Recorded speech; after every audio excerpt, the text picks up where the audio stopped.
भाई यूसुफ 17वीं आयत में एक सवाल था। बस हमें बता तू क्या समझता है, कैसर को जिजिया देना रवा है या नहीं? यीशु ने उनकी शरारत जानकर कहा, ऐ रियाकारों, मुझे क्यों आजमाते हो? जिजिया का सिक्का मुझे दिखाओ। वो एक दिनार उसके पास लाए। उसने उनसे कहा, ये सूरत और नाम किसका है? उन्होंने उससे कहा, कैसर का। इस पर उसने उनसे कहा, बस जो कैसर का है कैसर को दो, और जो खुदा का है खुदा को अदा करो। उन्होंने ये सुनकर ताजुब किया और उसे छोड़कर चले गए। मसीह का जवाब उनके लिए गैर मुतवक्को था। आपने कहा, मतलब सवाल का जवाब हाँ या फिर नहीं। लेकिन मसीह ने उन्हें यकीनी जवाब दिया जो पुरमानी है। लिहाजा यहाँ मसीह इस तमसील के जरिए उन्हें क्या समझाना चाह रहा था, आप क्या कहेंगे? दरअसल ये एक बयान है जो मानी से भरपूर है, जैसा कि आपने पहले कहा।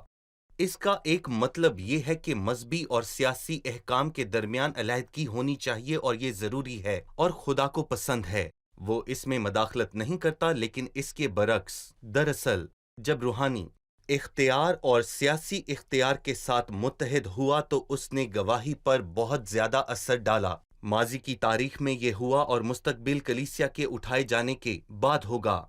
ये दोबारा होगा, लेकिन इसका एक मानी है। गोया वो उनसे ये कहना चाहता है कि कैसर ने तुम्हारी जेब में क्या डाला था?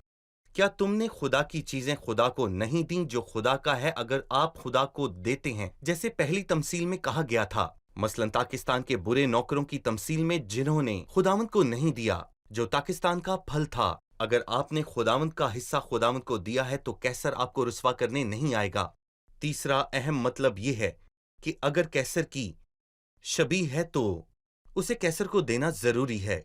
हम खुदा की शबीह लिए हुए हैं। हमें खुदावन ने अपनी शबीह और सूरत पर बनाया है और हमें इसका ख्याल करना होगा। हमें अपनी रूह और अपना बदन और अपनी जान खुदावन को देनी होगी, जिसने अपनी शबीह पर हम सबको बनाया है।